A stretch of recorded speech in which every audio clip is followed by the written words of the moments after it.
Wuthering Waves is a trial and error sort of game. Fight stuff. If you lose, try again. If you lose again, go get new echoes. If you lose again, skill issue. But what if you couldn't just try again? That is the question that I want to challenge myself with today. For those of you familiar with Nuzlocke, you might already understand where this is going. Because if you could proc Quick Claw and then have the flint. What did I say, Brayden? What did I say? But aside from that, Nuzlocks are essentially a challenge where death for characters is permanent. And on top of permadeath, I also want to impose some extra restrictions on myself. Number 1, no healing of any kind in any fight. That includes any kind of food, buffs, or even characters. Number 2, no co-op, because that's lame and it's cheating. Number 3, I will be severely limiting the amount of gacha I'm allowed to do. I'll only be doing pulls on standard banner, and I'm only pulling every 10 union levels, and every increment of a story where I get level locked. And last but not least, maybe the most challenging of them all, Tower of Adversity and Tactical Holograms. If I fail either of them or even run out of time, every character that participated in that fight is considered dead. Before we get started, please take a second to subscribe to the channel to win your next 50-50. It really helps me out and motivates me to do bigger projects like this one. Without further ado, let's begin the long journey to find the answer to the ultimate question.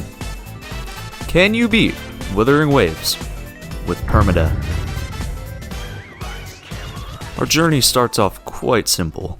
Meet the other main characters, meet a funny looking dragon, jump off a cliff which has a hilariously small warning which I just noticed, and fight our first opponent. Today I learned that he just lets you land the first hit. Luckily this fight isn't as much of a problem as I thought it would be. I think I made him a little mad though.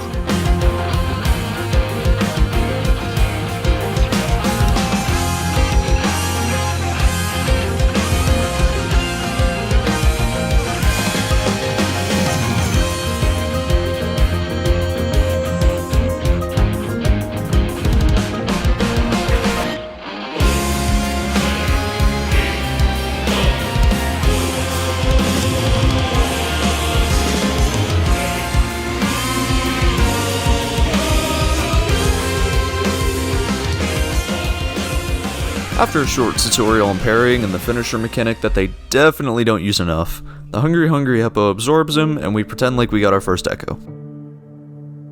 The president of Gingo was so impressed by my echo catching abilities that she told me to meet her in her office. Not before I found the holy grail that was the mailbox though.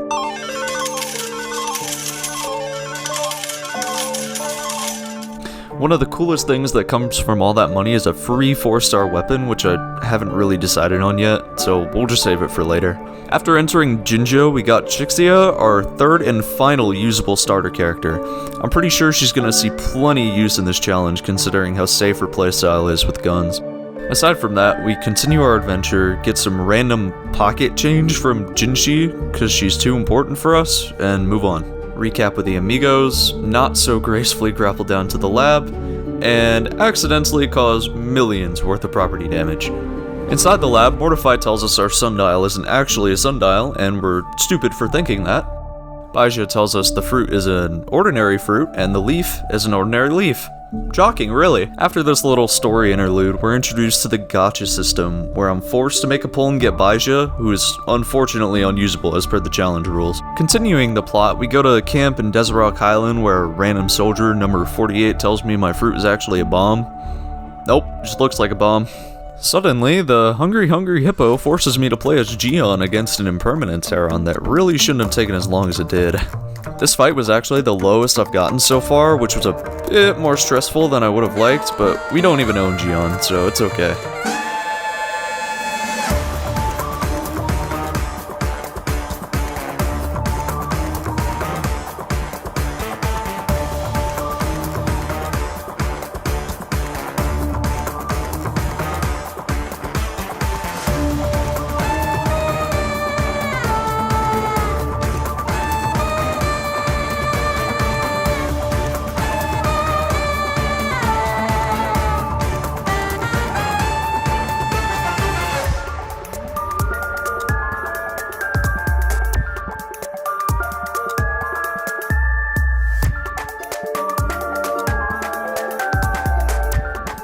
After that incident, we walked over to Kichi Village and fought another pretty easy battle, one where I got an absurd amount of achievements for doing next to nothing. Somebody's weird-looking dog starts talking to us and tells us nothing important. Yang Yang gets kidnapped, and we start gearing up for our 1v1 with Scar. You are not Gojo, bro! I keep insisting on fighting him, so he opens his domain. He might be Gojo.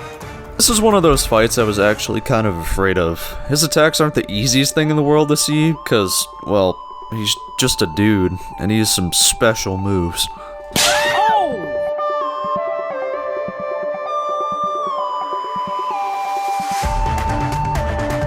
Anyway, I won. No deaths yet, fortunately. After waving Scar goodbye and finding this diary, we conclude the first part of Wuthering Waves' current story. The next part, Clashing Blades, is for another time, but let me remind you what finishing part of the story means. That's right, it's gambling time. We get to do our first 10 pull on the standard banner. And this pull, well, I really wanted to prevent this from happening so I wouldn't just be carried by 5 stars the entire time, but if the game wants me to have Jinjin, I have no place to argue.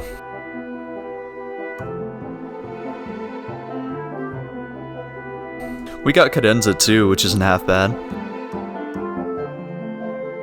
After doing a bit of leveling and a bit of grinding, we were able to hit Union level 10, which is my other condition for a 10 pull. And from that one, we got Mortify.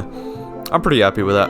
More characters, the better, and Mortify is pretty exceptional. In the meantime, we're treated to a Rover Eidolon that actually gives a pretty nice crit rate increase. In the next episode of the Wuthering Waves Nuzlocke, I want to challenge some really risky content. I want to hunt some higher level enemies and try out the Illusory Realm event before it goes away. Stay tuned, cause this challenge could get really problematic really fast. I think that's gonna do it for the first episode though. Till then, JDs and gentlemen, please subscribe, like the video if you like it, dislike it if you don't, check out some of my Star Rail content if you feel like it, and have a wonderful day.